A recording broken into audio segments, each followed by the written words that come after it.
Hi guys, let's read part 3. I'm going to finish the third paragraph that got a little thrown off because I ran out of memory on my phone. I'm learning how to do this.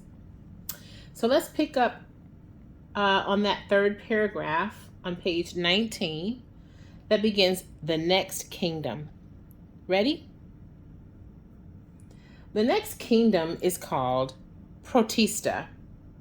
It contains those organisms that are composed of only one eukaryotic cell, or a simple association of eukaryotic cells.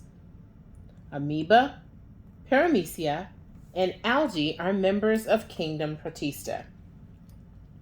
Kingdoms Monera and Protista together contain most of the microorganisms that exist on Earth.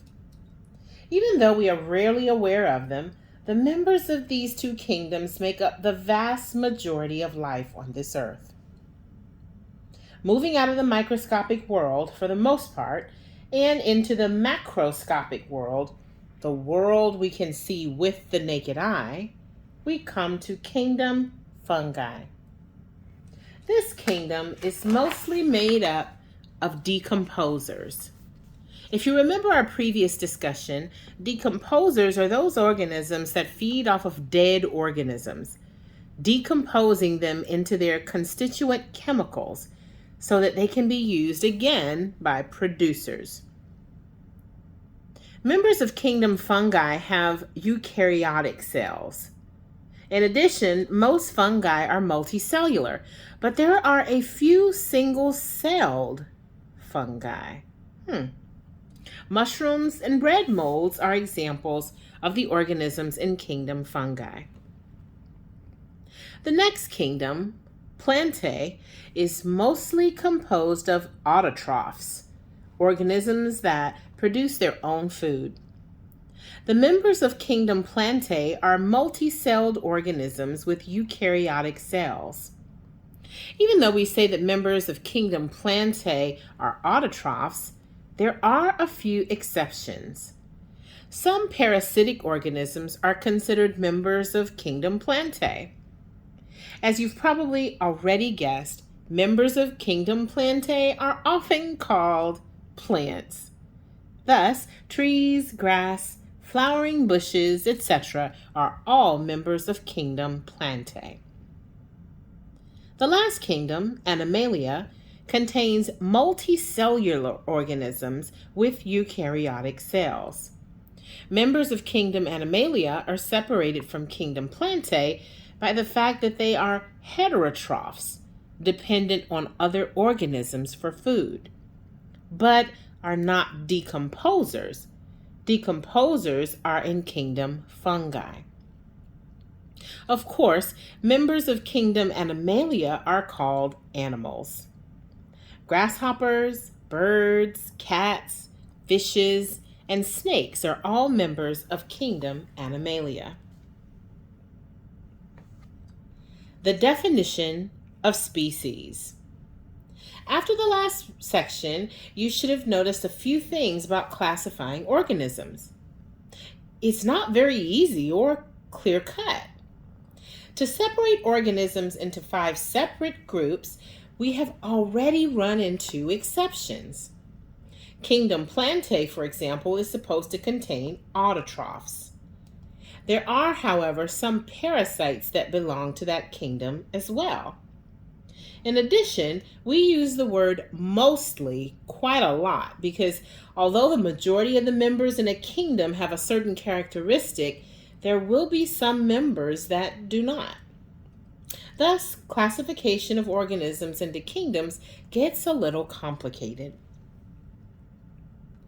As you might expect, classifying organisms in phyla, classes, orders, families, genera, and species becomes even more difficult. After all, as you move down the hierarchy in our classification scheme, you're getting more and more specific. While kingdoms have many members, those members are split into phyla. Thus, each phylum has fewer members than does the kingdom of which it is a part. In the same way, classes have fewer members than the phylum that they are in.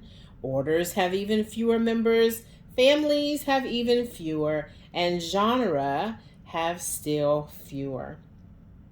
By the time you get to species, you have a very small group of organisms. Since classification gets more and more difficult as you go down the hierarchy, splitting organisms into species becomes incredibly hard. If you thought that our definitions for what organisms go into each of the 5 kingdoms were bad, it is so hard to classify at the species level that biologists can't even agree on a definition for what the classification species really means. There's a lot of work going on right now in the field of biology trying to figure out a good way to define this difficult classification. For our purposes, however, we must have a definition, so we will go with the most commonly accepted one. Species, a unit of one or more populations of individuals that can reproduce under normal conditions, produce fertile offspring, and are reproductively isolated from other such units. Although this definition is not perfect, it is the one that we will use for now. What does it mean? Basically, if organisms can reproduce and their offspring can also reproduce, that's what fertile means, these organisms belong to the same species. Any other organism with which this species cannot reproduce is said to be reproductively isolated from this species, and therefore must belong to a different species. Notice that in the previous section, we gave you the characteristics by which you can separate all organisms on Earth into the 5 kingdoms of our classification system. Then, in this section, we skipped over all of the other classification groups except for species. For that classification group, we gave a definition. Why did we leave out the other classification groups? Well, we didn't want to overwhelm you with information. There are, depending on whose classification system you use, nearly 100 different phyla in creation. Members of each phyla have their own characteristics, and we would have to go through each phylum individually to give you a good feel for how to classify organisms into these groups. Of course, since each phylum is split into several classes, there are even more of those. Thus, to go through and give you a view of each kingdom, phylum, class, order, family, and genus would be an incredibly long discussion. When we get to species, however, the classification is so specific that we can actually come up with a weak definition for it. That's why we skipped from kingdom all the way to species. Biological keys. If a discussion of all groups in our classification system is prohibitively long, how will we ever be able to classify organisms? In order to classify organisms, biologists often refer to biological keys. These keys help you to classify organisms without having to memorize the characteristics of all groups within the classification scheme. A simple biological key is given below. It is also given in Appendix A at the back of the book. Now, don't get overwhelmed by this key. It is actually quite simple to use once you're led through it. You see, a biological key is just a series of questions that you can answer by looking at the major features of the organism that you're studying. Based on the answer to a question, you are led to other questions until you eventually run out of questions.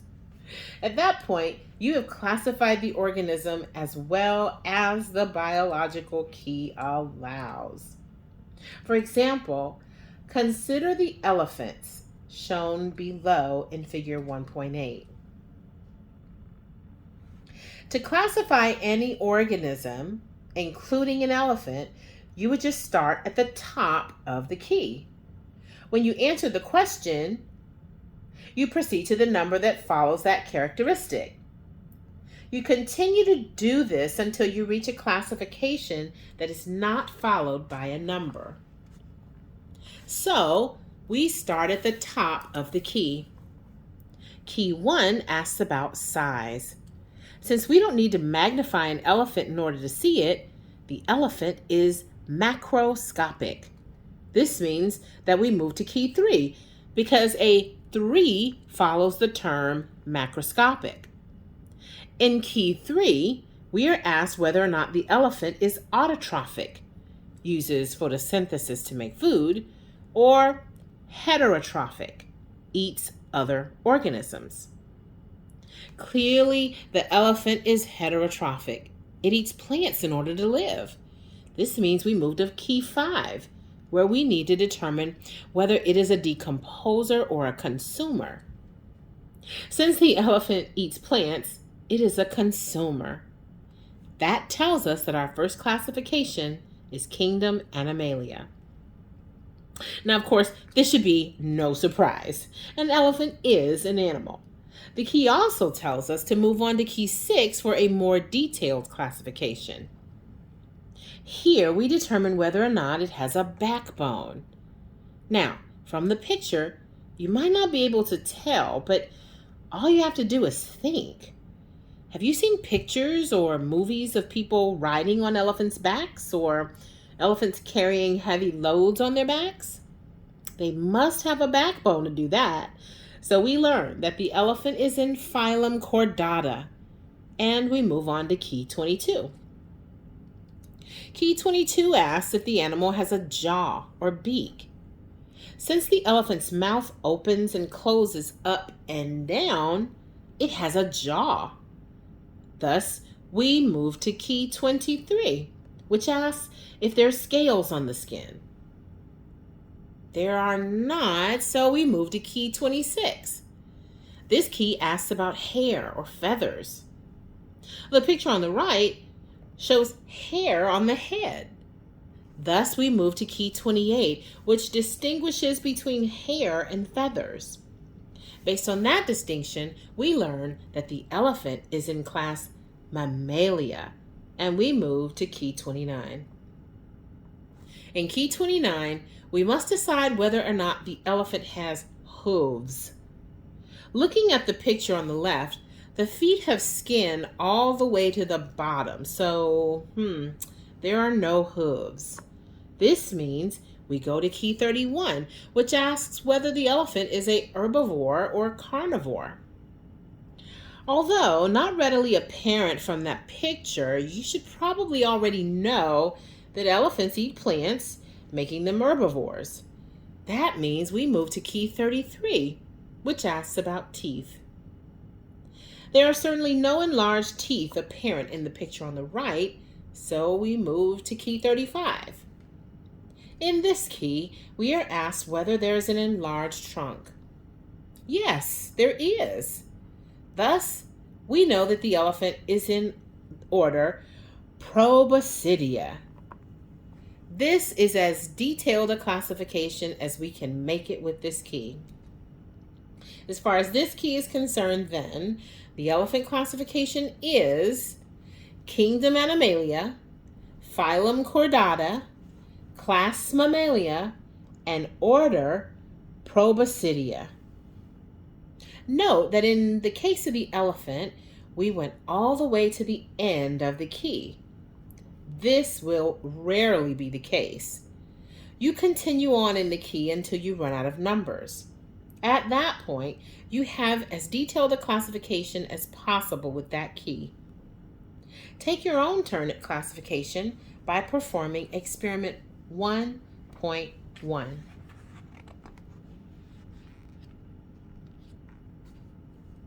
naming organisms based on classification. Of course, with a more complicated key, you could continue your classification of an organism right down to species. Huh, why bother? Well, as we said before, classification is a way of ordering the diverse data in biology into some reasonably understandable system. This is such an important practice that an entire field of biology is devoted to it.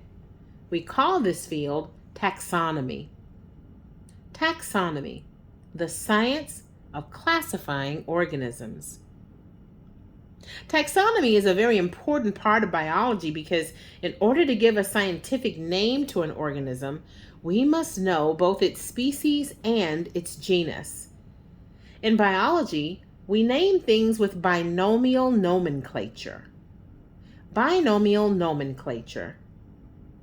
Naming an organism with its genus and species name. People, for example, are called Homo sapiens. Homo is the genus to which humans belong, and sapiens is the species. Notice that in binomial nomenclature, we italicize the genus and species name. This is to emphasize that we're using binomial nomenclature. In fact, whenever we use a genus or species name alone, we still italicize it, just to emphasize that it is a part of binomial nomenclature. So, in order to properly name an organism, we need to know its genus and species. For example, if you were classifying oak trees, you would find that all oak trees are in genus Quercus. A red oak is given the species name Rubra, while a white oak is given the species name Alba. Notice that while we have capitalized all classification names up to this point, we do not capitalize the species name. This is a convention that makes binomial nomenclature a bit clearer. Thus, the scientific name of the red oak is Quercus rubra, whereas the scientific name of the white oak is Quercus alba. As a point of notation, once we have introduced a genus name, we are allowed to abbreviate it in discussions that follow.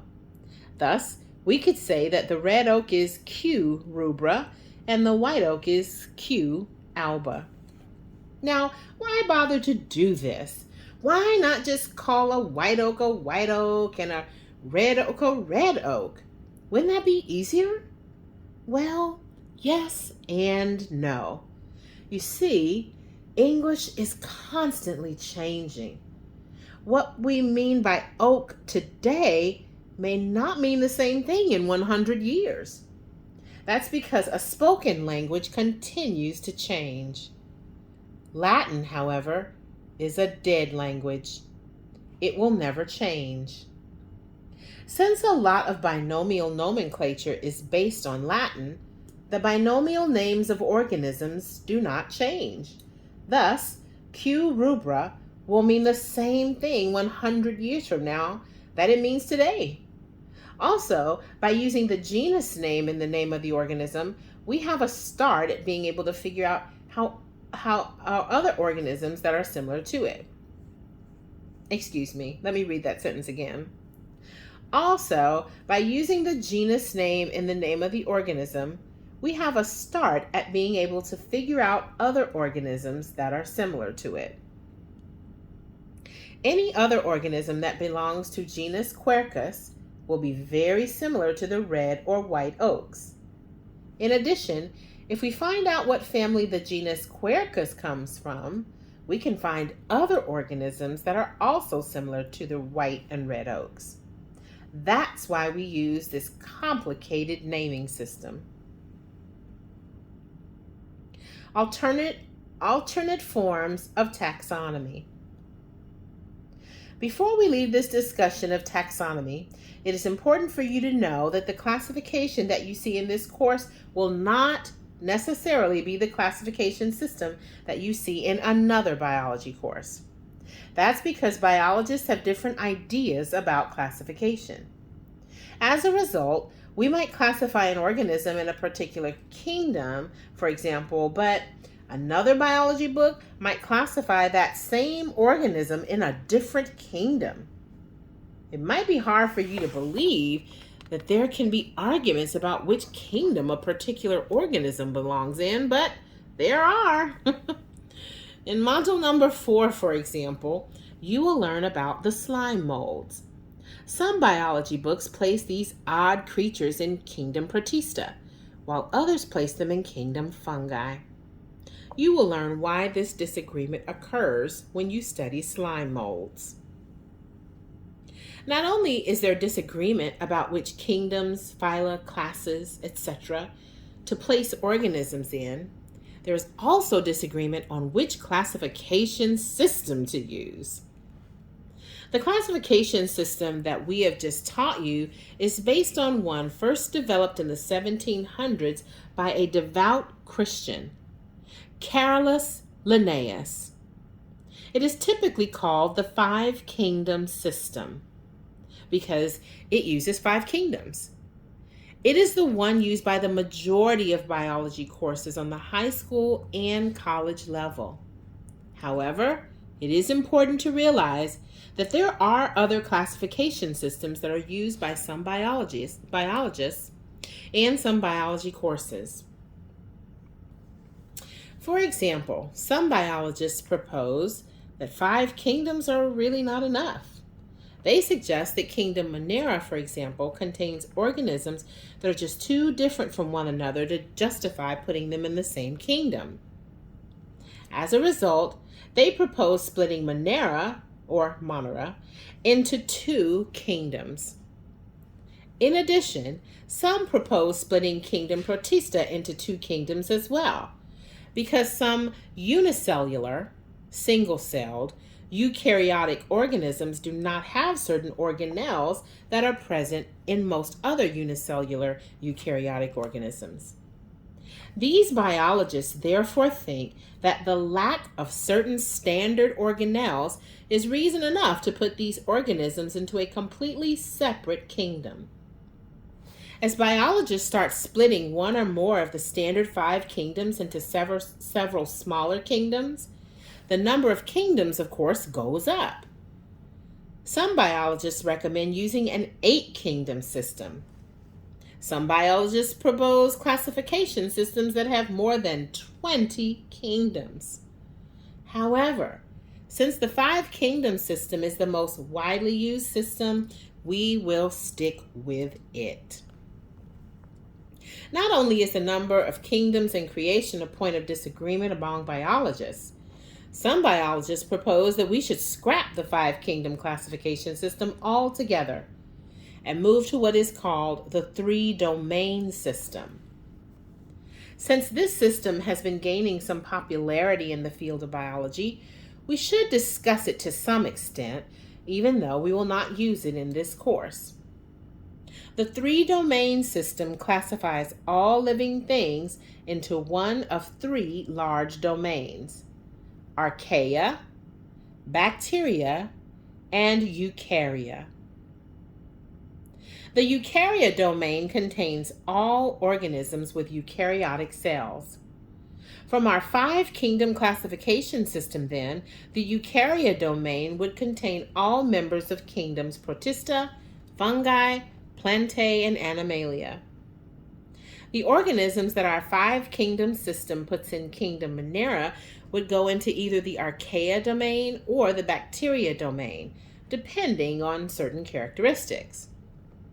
Those prokaryotic organisms that live in very extreme environments, such as boiling hot springs or incredibly salty lakes, belong in domain archaea, while those prokaryotic organisms that live in more normal environments would belong in domain bacteria. Once you have decided the domain in which an organism should be placed, you then assign it a kingdom, phylum, class, etc. Most users of the 3-domain system have only 1 kingdom in archaea and only 1 kingdom in bacteria, but they have many kingdoms in eukarya. Some users of the three-domain system have kingdoms Protista, fungi, plantae, and animalia in the eukarya domain. But most split domain eukarya into many, many different kingdoms. Let's summarize the three-domain system with a figure so that you can understand it a bit better. Now, you might ask yourself what the reasoning behind the three-domain system is. After all, it is similar to the five-kingdom system in that it still uses kingdom, phylum, class, etc. However, it simply adds a grouping called domain, and depending on those who use it, the system might have several more than five kingdoms. Well, the main rationale behind the three-domain system is that those who use it believe in the hypothesis of evolution, which we will discuss in detail in an upcoming module. In this hypothesis, all life on Earth descended from one, or a few, simple life form, or forms, that lived on Earth billions of years ago and was, or were, formed through abiogenesis. As a result, all organisms are related to one another in some way, and the three-domain system tries to separate organisms based on those relationships. The archaea are supposed to be most closely related to the original life form or forms that were the result of abiogenesis, while the bacteria are more distantly related, and the eukarya are even more distantly related. As you will learn when we study the hypothesis of evolution in depth, there is precious little evidence for such an idea, and quite a bit of evidence against it. As a result, it does not make sense to us to base a classification system on such a tenuous hypothesis. Instead, it makes more sense to base our classification system on the observable similarities among organisms. This is the essence of what Carolus Linnaeus developed in the 1700s, and it has served biology well since that time. Since we have touched on a classification system that has been inspired by the hypothesis of evolution, we should at least mention a classification system that has been proposed by those who believe that the earth and the life on it were specially created out of nothing by God. This classification system, usually called baraminology, attempts to determine the kinds of creatures that God specifically created on earth. Indeed, the word baraminology comes from two Hebrew words used in Genesis, bara, which means create, and min, which means kind. Thus, baraminology is the study of created kinds. Those who work with baraminology think that God created specific kinds of creatures and that he created them with the ability to adapt to their changing environment. As time went on then, these created kinds did change within strict limits that we'll discuss later on in the course. This led to a greater diversity of life on the planet than what existed right after creation.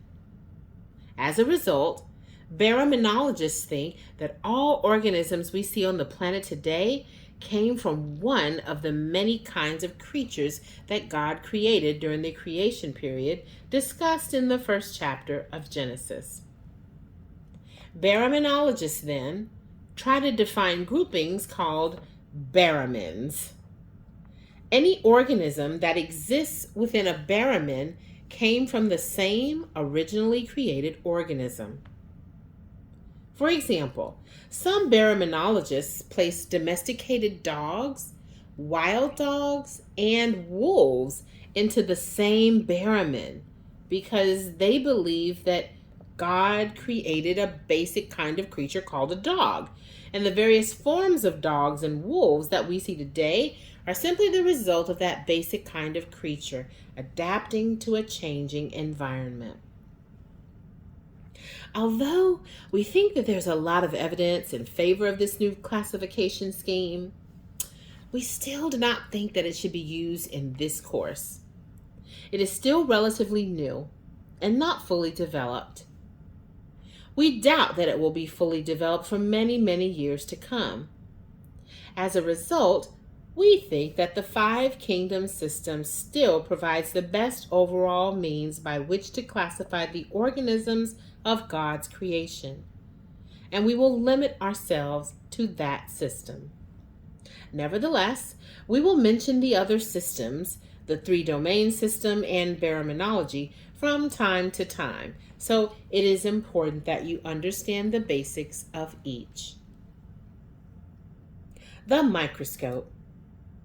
We'll be revisiting classification in nearly every module, so don't worry, it won't go away.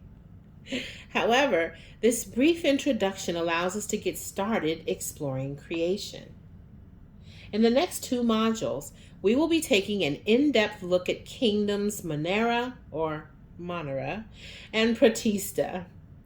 Since these kingdoms are composed of microorganisms, the labs we do in those two modules are heavily microscope oriented. If you don't have a microscope, however, don't be concerned. We will have drawings or pictures of everything that you need to know. So a microscope isn't essential for taking this course. It does, however, help to make things clearer and more interesting. So, for those who do have one, you need to perform experiment 1.2. If you don't have a microscope, please read through the experiment so that you get a basic idea of what it covers. Believe it or not, we are at the end of the first module. Now you need to take a look at the study guide. On a separate sheet of paper, write out all of the definitions listed in the study guide and answer all of the questions. After you have completed the study guide, check your work with the solutions. When you're confident that you understand the material covered in the study guide, you are ready to take the test. God bless you.